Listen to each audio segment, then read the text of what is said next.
you. And so wonderful to kick off 2025 and our centennial year together. It's really great to have this opportunity, and I want to extend my thanks and appreciation to Blair for his leadership for this time that we're together today. I always find hearing from Blair and the archives and the stories of our life together to be so moving. And I'm really grateful that we have this opportunity to think about our past as we also think about our future, the past 100 years as we think about the next 100 years.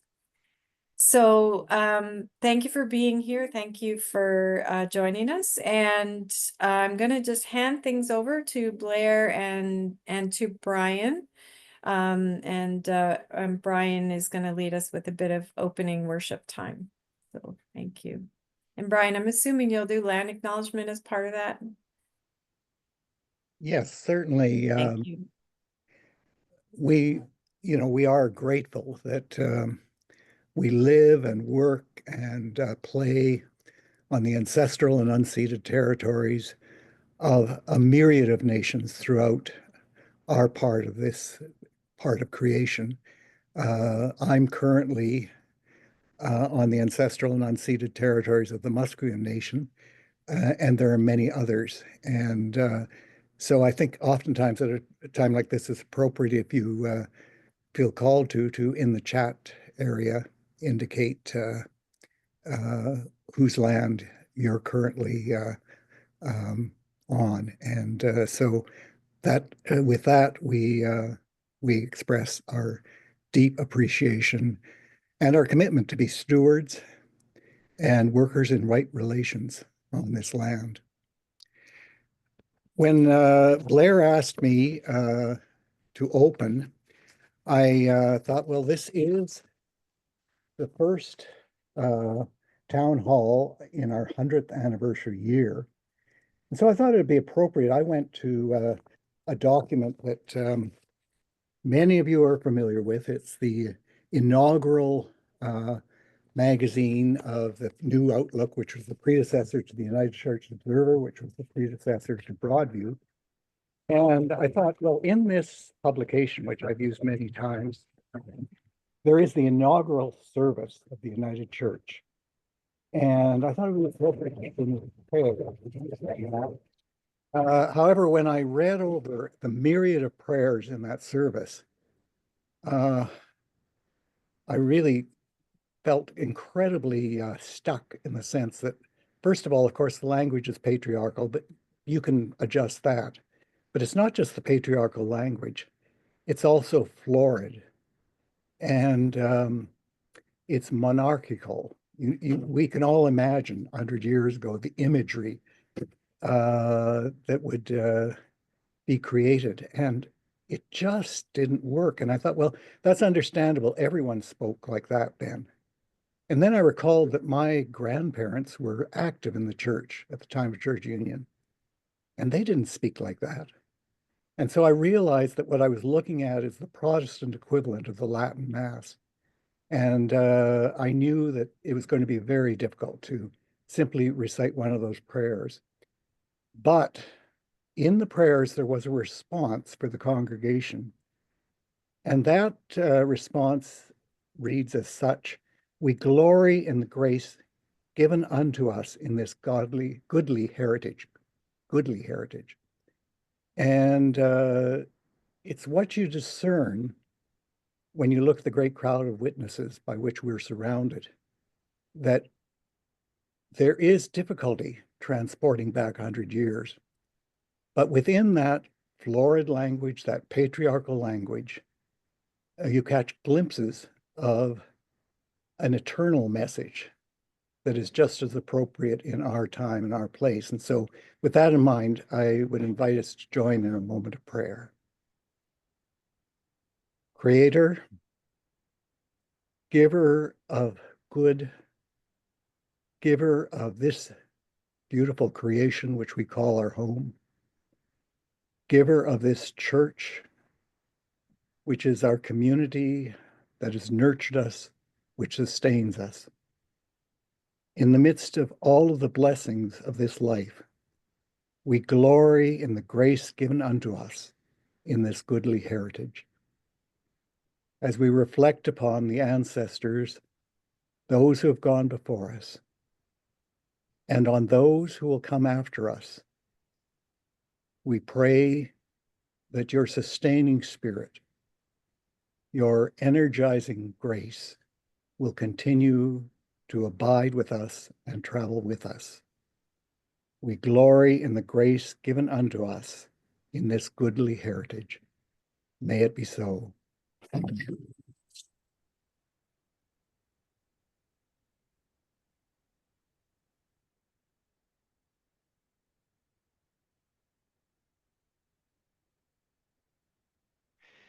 Thank you very much, Brian. And I I just sent a quick note to Francis to make sure that, or I just sent a note to Andrea to make sure that somebody's covering for Francis in case she She's doesn't here. show up. Oh, bless you. Okay, thank you. That sets my mind at ease. So thank you very much for being here, and hello, all my friends. I feel very honored to be asked to speak with you about history and to raise some of the voices in our collective story. My predecessor, Bob Stewart, used to look at the archives and say, it's really the story of our life with God in all of its beauty, its tragedy, and wonder.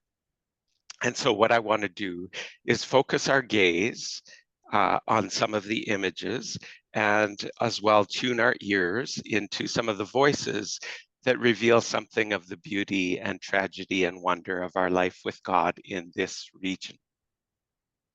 But first, a major disclaimer, I'm not a historian, I'm an archivist, and really technically my job is to acquire, preserve, and make available or make accessible the records that our church creates.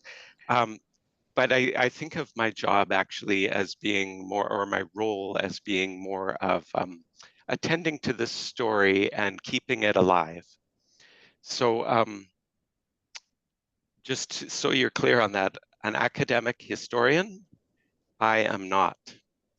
I do like dipping into some psychology, especially along the Jungian lines. And one of my favorite authors is Thomas Moore. Do you remember Care of the Soul? And he talks about the ecclesial role of the curate in tending to the soul of the community. And the term curate is also linked with curator and the verb to curate, which frankly, I think is a little overused these days, as in I just curated my dog's breakfast. But Moore talks about the images that we curate in our lives that speak to our souls and that we surround ourselves with and that feed us. So let me play curate and curate a few images and voices for you, and hopefully they will speak to our soul together. But before we get started, a question I'd invite you to keep in mind. How do we, as a church, as a region, receive these stories as similar to Bible stories and parables? They're not just historical facts or nostalgia, but they can actually motivate and inspire us. So I have three major themes today, and I'm going to, at the beginning of each, share an image. Please, technology, don't fail me. But I'd invite you to type into the chat what you think it is. And please don't be worried about being wrong, because if nobody posts anything, I will fail. So please do that, and being wrong is fun.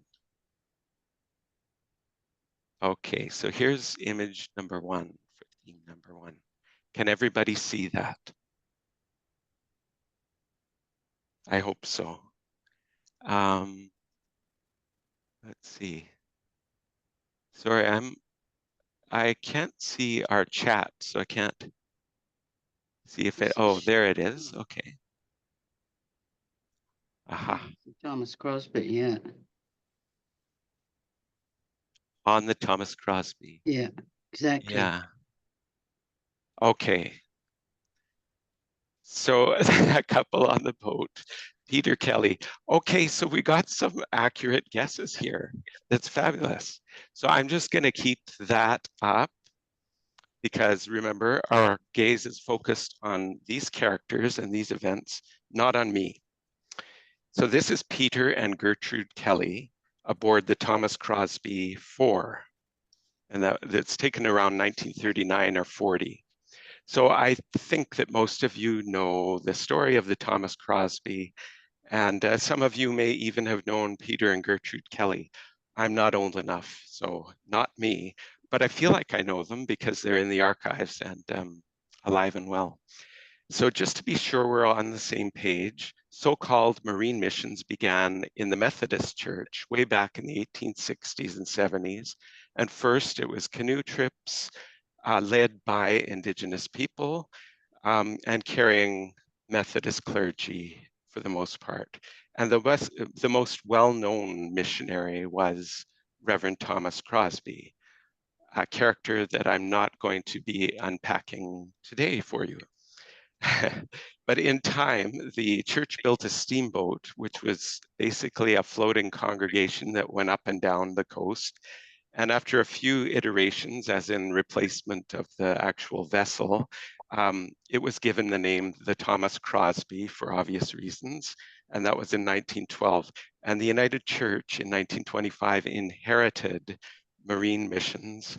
And many iterations later, the Thomas Crosby 5, built in 67, continued that ministry, but was ended in the early 1990s. So one of the most famous United Church clergy who also captained the Crosby was the Reverend Peter Kelly, and he was Haida, and the first Indigenous person to serve as president of BC Conference. That was 1957 to 58. But he and his spouse Gertrude, who I'm told was formidable in speaking up for Indigenous rights, Peter and Gertrude were on the Crosby from the early 30s to the late 40s. And the United Church Observer ran a story on Peter with his input, and this was in the 1950s. So what Brian Thorpe was saying about the language that was used, please keep that in mind because we're time traveling back 70 years, and the writing style is interesting. And I did update a few of the terms because they're just so cringeworthy. But do we have you here, Mr. Observer Reporter? Yes. Okay, what can you tell us? After years of service in Indigenous communities, Peter Kelly was asked to become missionary in charge of the famous mission boat, the Thomas Crosby. He knew those coastal waters almost as well as the streets of his home village. But he went back to school and secured his sea captain diploma. For 16 years, he and his spouse Gertrude traveled 250 miles of the Pacific coast. They helped isolated settlers with their income tax forms. They visited lonely lighthouse keepers and their families.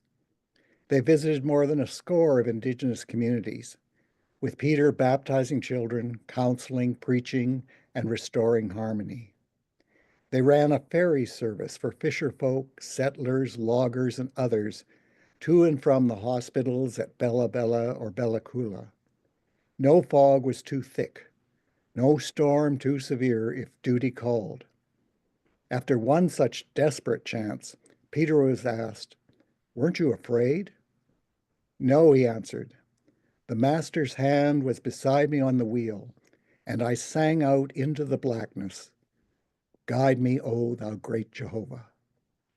And sorry to interject, but just a side note, I can remember, I think it was at a Native Ministries Council gathering, and Jim White, the late Jim White, was there, and he laughed at that. He said, "Don't let him fool you.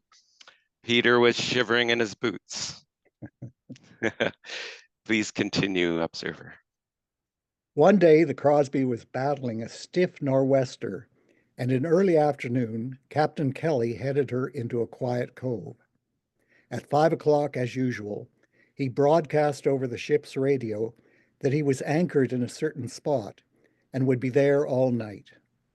It wasn't long until they saw him approaching them, a fisherman's boat with a one-lung engine. When he got within hailing distance, the fisherman called out that he needed a doctor for a Ukrainian logger who had been seriously hurt by a log rolling over him at a nearby logging camp. Dr. Bray, who was on the boat at the time, donned his coat, grabbed his bag, and was over the side in a jiffy. Now, when the first faint streaks of dawn appeared, and he hadn't returned, Captain Kelly eased the Crosby from her mooring and moved over 4 miles to the logging camp. The logger's condition was so seriously that he was immediately carried on board and laid on the captain's bed in the pilot house. Then the Crosby sailed out into the storm again to buffet winds and waves in an 8-hour run to the Bella Bella Hospital. Approaching the hospital, the captain broadcast for an ambulance to meet the boat. In an hour or so, the wounded man was on the operating table in the hands of Dr. George Darby, superintendent of the United Church Hospital. It just happened that 2 weeks later, Captain Kelly wrenched his knee in another storm, and Dr. Darby ordered him into the hospital. He found himself in a semi-private ward with that same Ukrainian logger now recuperating. One day, the man stared at Kelly for some time and then said in his broken English, "Are you Captain Kelly from the church boat? I don't like church. In my country, the church is no good. When you came to our camp, I stayed away. Church is not for me. But that night I got hurt. The doctor came and stayed with me all night. The church boat arrived next morning to bring me to the hospital. Mrs. Kelly gave me hot soup. Dr. Darby and the nurses cared for me. And nobody asked me for money. I guess I've been wrong about the church and your boat." Hear what the Spirit is saying to the church. Thanks be to God. Okay, so this is the end of theme 1, and it's time for a trivia question. So let me just pull this up again so that you can see it. So trivia question number 1. Are you able to see that? So, yes, okay, so the formal beginning of our region, you might say, was 2019. But who are we fooling? We can trace our roots back to the 1800s, and the Methodist Church was the earliest here and established itself as BC Conference. Before that, it had been a mission of Toronto, believe it or not. But BC Conference was established in 1887. So at that time, I'm curious how many people know what proportion of BC Conference's membership was Indigenous? Would it have been 7%, 26%, 43, 64? What do you think?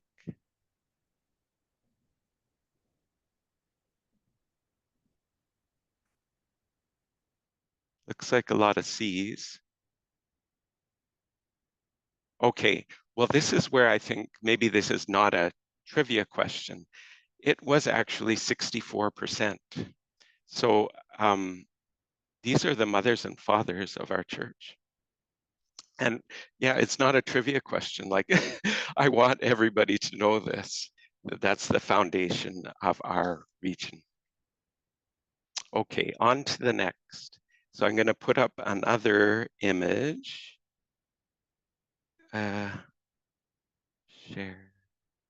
Sorry, I'm talking out loud about what I'm doing. Stop share. Share. Archivists work with old papers. Okay, here we go. Hoping you can see that. Who do you think that is? Lydia Grucci. Well, you're bang on. Do you happen to know what year this would have been?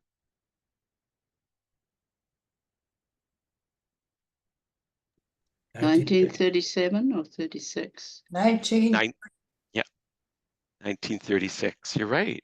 And this was in Moose Jaw, Saskatchewan. So not BC or the Yukon, I need to include, but she did retire to BC and was active in this conference, as many of you know.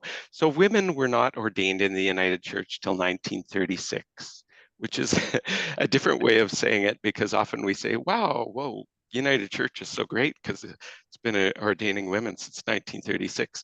But Lydia Grucci was a woman who had the same theological education as an ordained minister back in the 20s and was leading several congregations in Saskatchewan, but wasn't allowed to be ordained.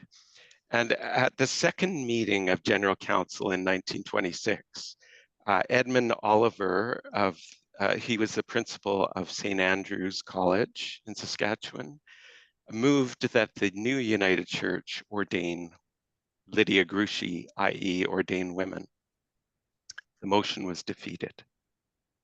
But there was another motion that passed, and that was that a committee investigate the matter further. And so that was the beginning of a long tradition. And the motion finally passed 10 years later in 1936.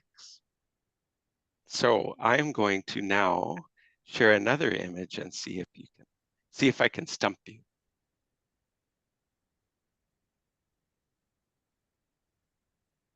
Okay.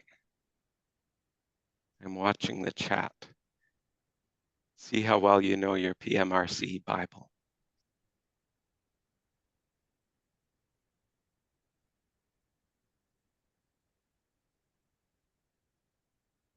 So far, nothing.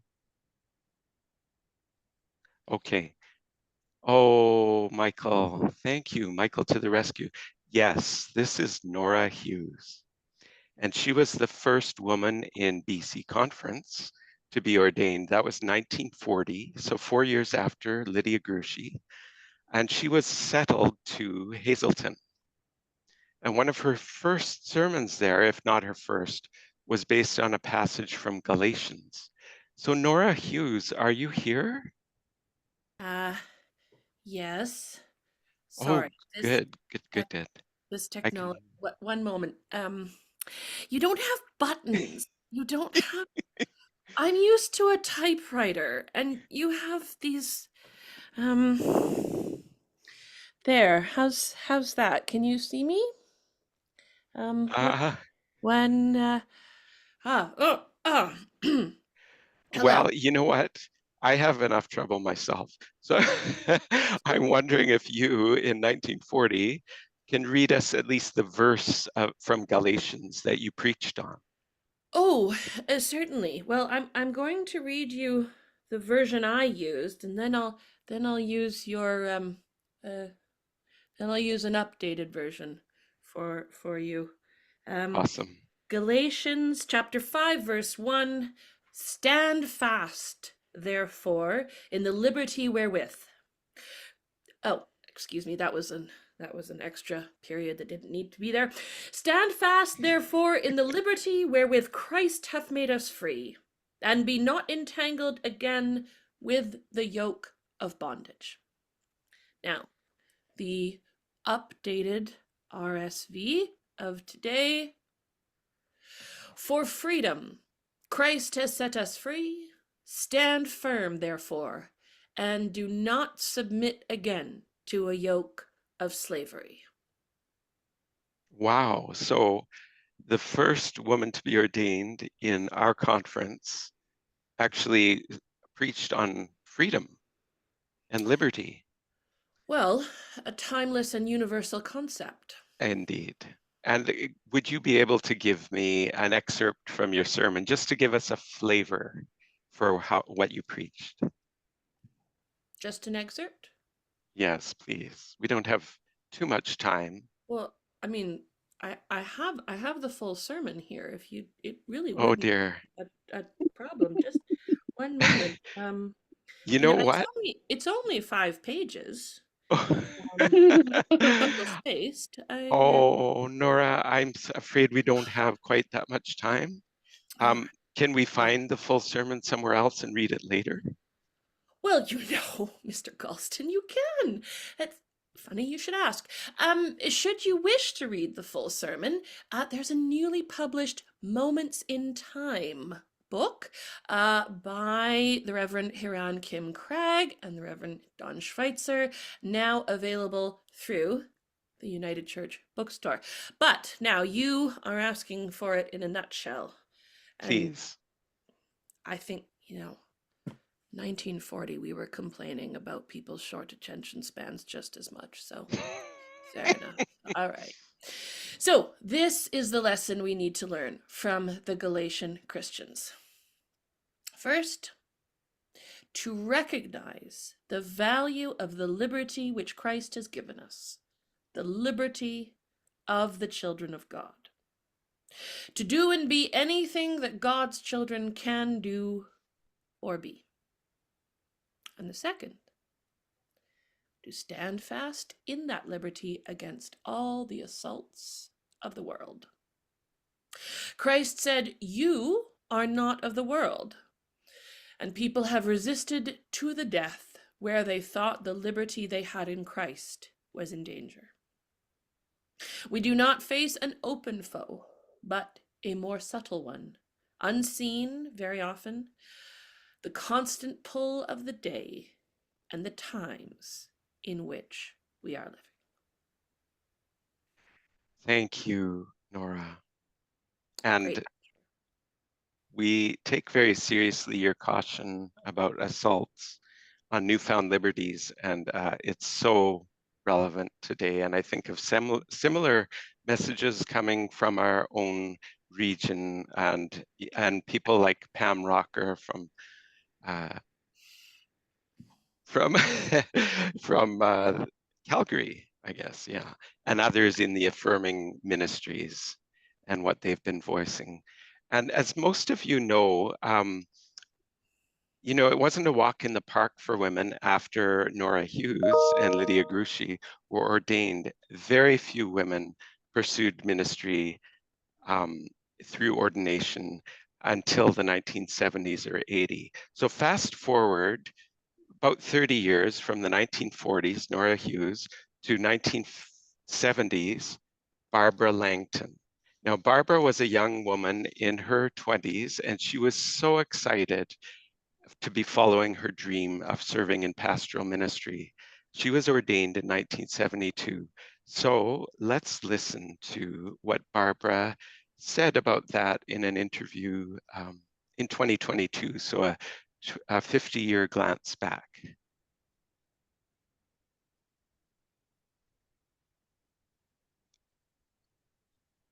I'll start the video in a second. So when you Can everybody hear that? I just want to make sure. Andrea? Yes. entered VST Union College, were you aware of, like you talked about your experience trying to find accommodation, but were you aware of gender inequality in sort of the academic setting classes, Barbara?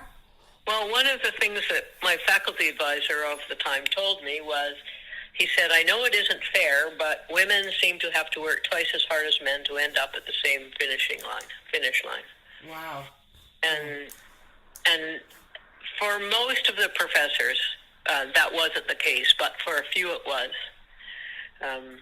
One particular one, first of all, he didn't like that I was, in one class, I was the only United Church student. The rest were Anglican, and he was an Anglican professor. And he wasn't very keen about that. And secondly, he didn't particularly like women, and I found that I find that class really hard to do. Mm-hmm. Yeah. I guess this, what you're talking about, I don't know what you feel, but maybe it was, not just in the theological academic context, but was a reflection of the times too and what it was like for women. Oh, of course. Yeah, Yes. yeah.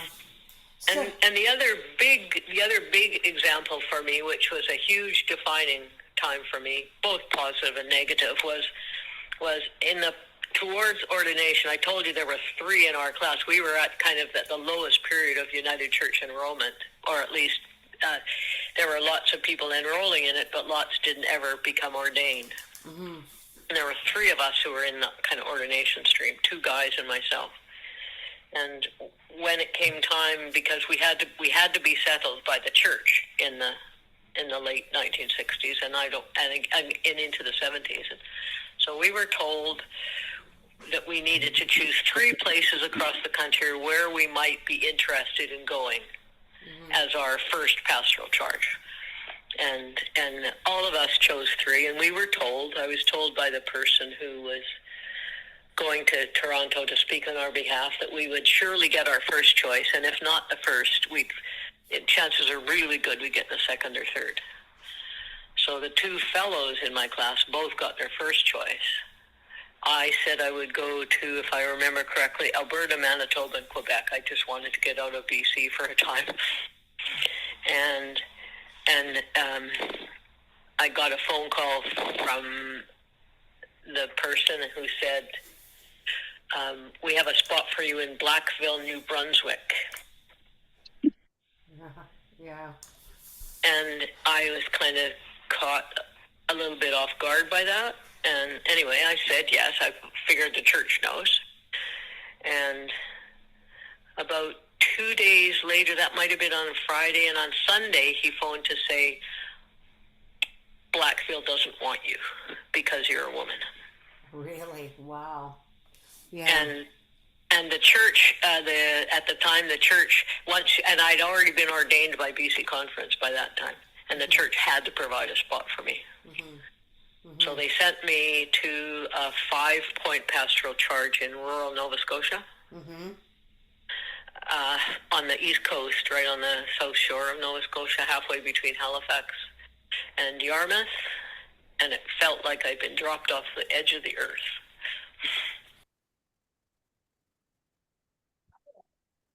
So that's one of the many compelling stories I've heard from women clergy. And as Barbara said to me, her story isn't about blaming or shaming, but it's more about gaining perspective and changing. But I must say that the wheels of justice turned exceeding slow. And so I don't think it's an unqualified pat on the back to say that the United Church has been ordaining women since 1936. And that is the end of our second theme. Time for another trivia question. So I bet most of you will know this, for sure you will. Here we go. In which decade did the United Church drop the designations of deaconess and certified churchman? The 50s, 60s, 70s, or 80s? 80s. Oh, was that Kimiko? Yes. I'm in the middle of a Zoom meeting. Oh, yes, you're so right. Okay, so many people don't realize this.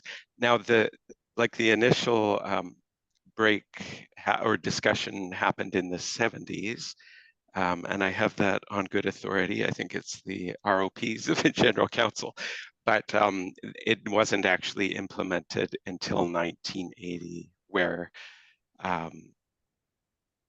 those who qualified were commissioned as diaconal ministers and part of the order of ministry. So, very good. You did well. Okay. And there's my face again. I want to share another image and see if you know what. This is actually kind of hard to do unless you've been following my posts. I hope you can see that. Mm. Any guesses at all? The residential school. Residential school, but where? Hmm. Okay. Well, that actually is a good guess, and it was indeed a residential school, but not the type of residential school we're used to talking about. It was known as the Oriental Home and School, and the United Church ran it in Victoria, and as well the Methodist Church before that, until the early 1940s. So these are the women and the children who lived at that home and school.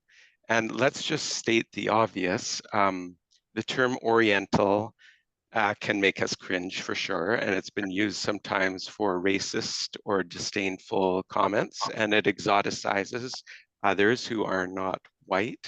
It exoticizes and others, those who aren't white.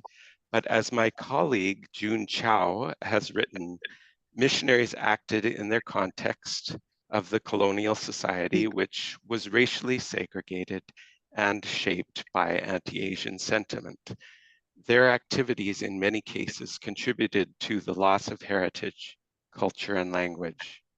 And there's a complex web of relations between Asian Canadians and the United Church of Canada, including nuanced experiences of community, both positive and negative. Now, June introduced me to a woman by the name of Janet Bradley Worthington. And the two of them were working on an exhibit at the Chinese Canadian Museum in Vancouver. There's one, it's quite new, a couple of years old, one Chinese Canadian Museum in Vancouver and one in Victoria, which I'd encourage you to see if you're in either of those places. But Janet actually lives in Ontario, and she was contributing some information from her family to the exhibit. And she discovered that her mother had lived at this Oriental home and school. So I'll let Janet tell you her story and explain her family's experience with the home. And I'll just stop share and ask Andrea if you'd be able to play that video. It's about 12 minutes long, but it's well worth listening to it all.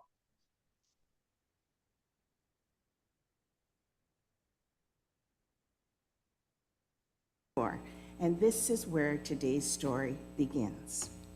Next slide, please. In 1886, John Endicott Gardner, a young Chinese-born missionary serving in San Francisco, visited Victoria.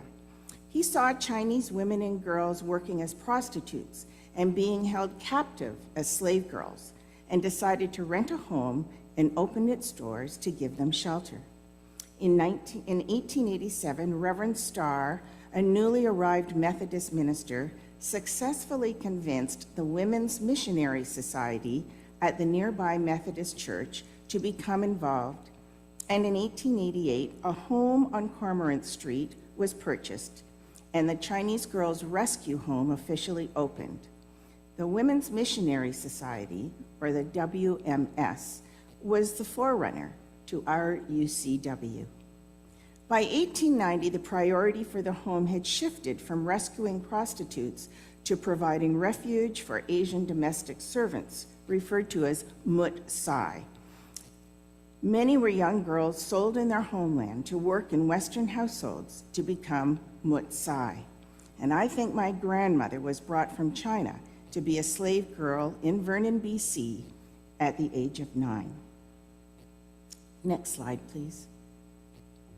In December 1908, the new Oriental Home and School opened with residential accommodation for up to 23 women and girls, as well as classrooms, social space, workshops, and other facilities such as a large kitchen. It provided a home for Japanese and Chinese girls and women and a day and night school. Many immigrants attended the school to learn English. The Oriental Home also offered kindergarten, which the public school did not. This was my mom's home. This is where she grew up. Let's take a look at some old photos. Next slide, please. Between 1888 and 1902, 40 Chinese women lived in the rescue home. 22 of them raised their families with Christian values after leaving. In this photo, there are many children, boys, girls, and youth, because the home opened its doors for daytime schooling to local children. You'll note someone is holding a baby.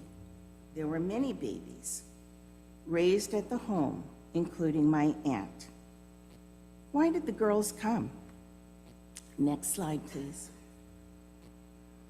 On the left, this is one of the registers maintained at the Oriental Home and School, containing the names, date of admission, date of discharge, and reason for entering the home. The records were immaculately and accurately kept, and are a window into the lives of the girls my mom grew up with. And they showed me the importance of maintaining accurate church records and ensuring they are sent to the archives. These are 12 of the youngest children in the home in 1913. Notice how nicely the girls are dressed and their hair is all trussed up. Who are those two babies, though, in high chairs?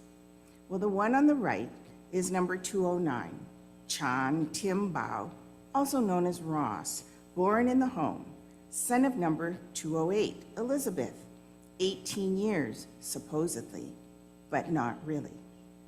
Next slide, please. This is a photo showing Elizabeth holding her baby Ross. Her story is interesting and a big puzzle that was recently unearthed by her grandson. She was sold off by her destitute parents in Southeast China in late 1906 as a Mutsai, and then trafficked to Hong Kong, where under an alias, she was put on a steamship from Hong Kong to Victoria in 1907. And in Victoria, she was a Mutsai in a wealthy Victoria Chinese merchant household. In truth, she was a child slave. She was raped in that household, and in 1912, heavily pregnant, she fled to the Oriental Home and School, where week later she gave birth to her first son, Ross.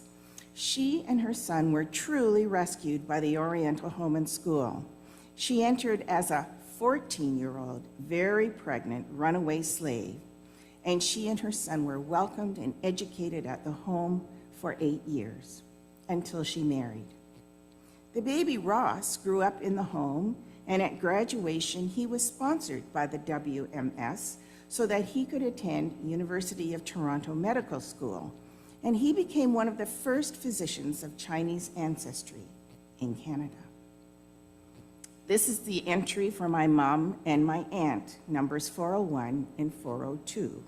It states, "Mother dead, father willing to sell or give away his little girls." Thankfully, that did not happen, and they were rescued from an unknown fate and were able to grow up at the home. Next slide, please. When Dawn and I were visiting the United Church of Canada Pacific Mountain Regional Council archives in April, we found this photo album that the teachers kept of their residents. I can't tell you how moving it was to find the photos of my mom in the middle there. Next slide, please. And baby Aunt Laura.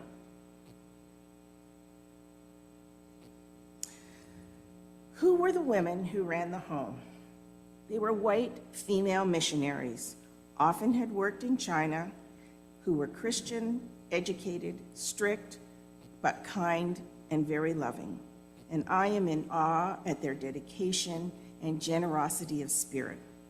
They earned a very meager salary and yet still genuinely cared for the girls. My Aunt Laura told me that Miss Ede looked after the children, sewed pretty dresses for Sunday, took the children to buy the fabric they wanted. They bought everyday shoes and patent leather shoes for Sunday. The children never had secondhand clothes. Next slide, please. One of the ladies at the home was Miss Mossop. She's the fourth one from the right with the glasses. She was in charge of the Chinese children at church.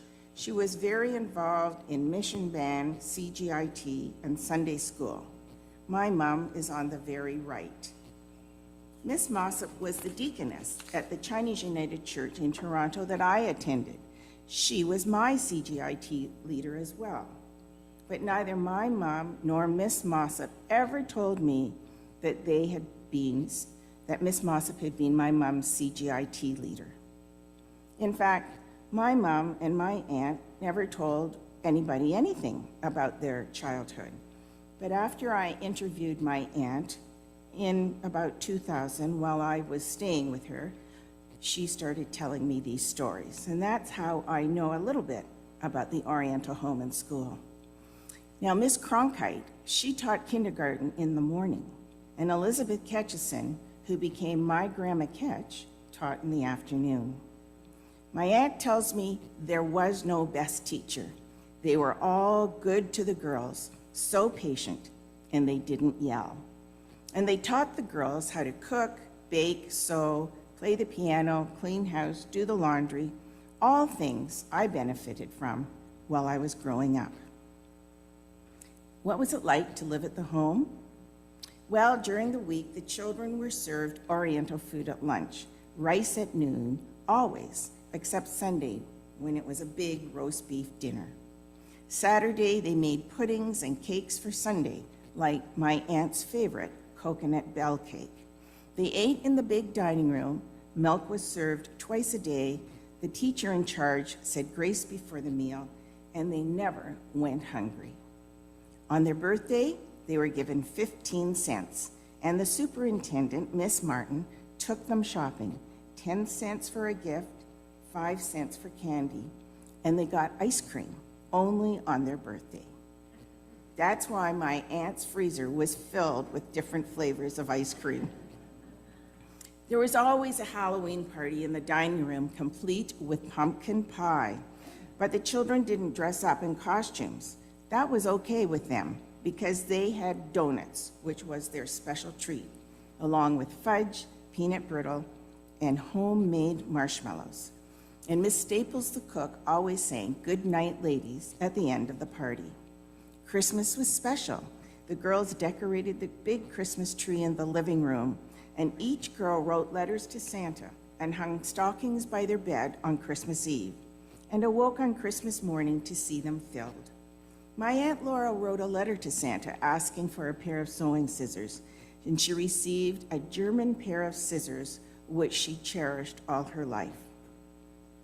My mom stayed at the school until 1936, when she went to Calgary to be a nanny to earn enough money to attend nursing school at Women's College Hospital in Toronto. And while she was there, the WMS paid her $100 to help with her expenses. Oh, next slide, please.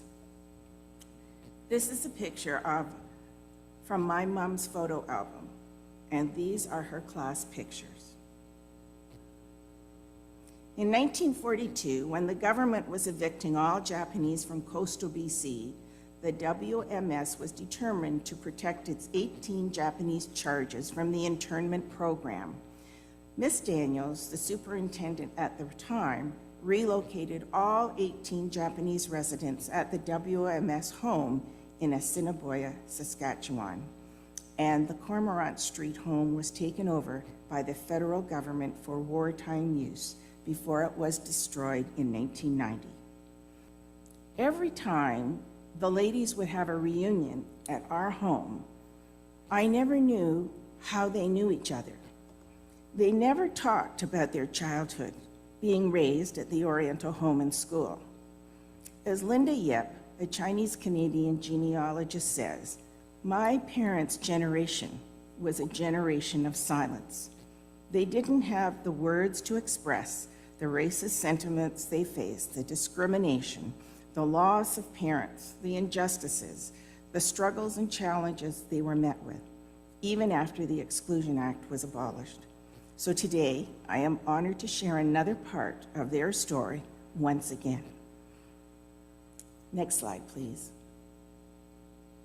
This Chinese phrase, diligence, is the path up the mountain of knowledge. Hard work is the boat across the endless sea of learning. It is so applicable to me. as it's been about 8 years since I started researching the history of my mom and grandfather and have learned so very much. The Oriental Home and School truly was a rescue home for everyone who knocked on its door. Everyone was welcomed. No one was ever judged. The home was a blessing at a time when all the residents were in need of comfort, security, and love. They didn't have a home to grow up in like most of us did, but they all did have a home.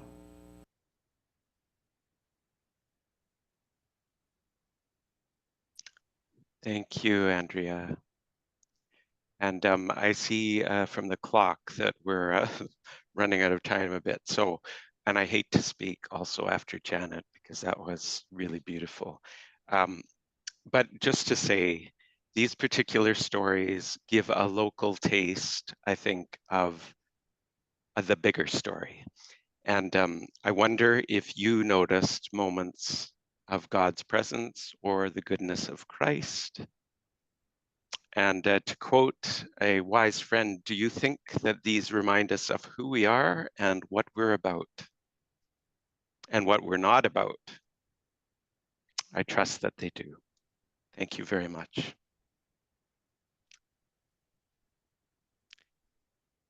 And so you will likely be already thinking around what to do in your own congregations, or perhaps you're in the middle of doing that.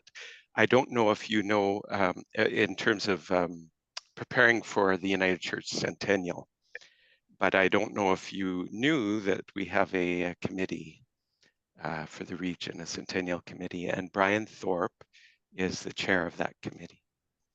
So Brian, did you want to say a few words about it? Thanks, Blair. I really, first of all, want to express, I think on behalf of everyone here, our gratitude for what you put together. Back in 2019, Trina and I and a few others were at a national consultation on archives. And we came away with an incredible sense of pride because we knew that we were blessed with our physical archives, but more than that, the stewardship of those archives by Blair and the care that he has given to this ministry. And so, Blair, this is just one more illustration of how deeply we appreciate your work. The 100th Anniversary Committee has been slow getting going. We've just had one meeting. It really has two purposes. One is to learn what local communities are doing. And there are some incredible examples of congregations and groups of congregations in our region that are doing activities related to the 100th anniversary. And so we're continuing to gather those stories. The second thing that we're doing, of course, is preparing for the general meeting and the ways in which we as a region will honor and celebrate the 100 years of history that we've just got a glimpse of in such a profound way over this last hour. So we hope to communicate through the next few months with the region with regard to how we're planning for this 100th anniversary year.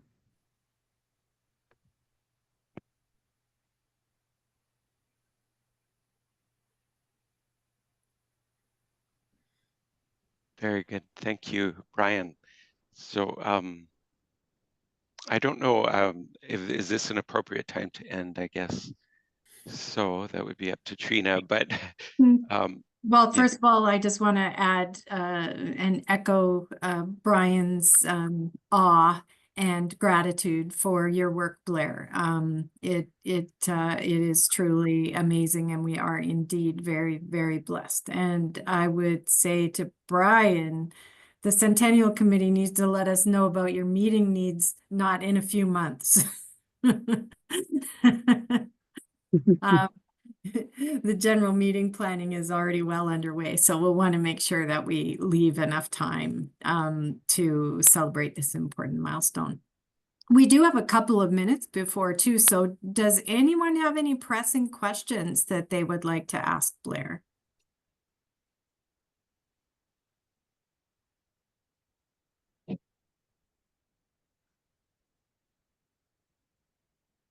Okay, well, thank you very much. It's been a pleasure to have you here, and that was, as like always, a very moving and wonderful offering by Blair. So thank you. So we'll see you all back here first Wednesday of the month in February for the February Town Hall. And as always, you can reach out to me or any of the staff if you've got any questions. Question, where are the archives located? They're located on Main, 312 Main Street in 312 Main. Vancouver. Yeah. Yeah.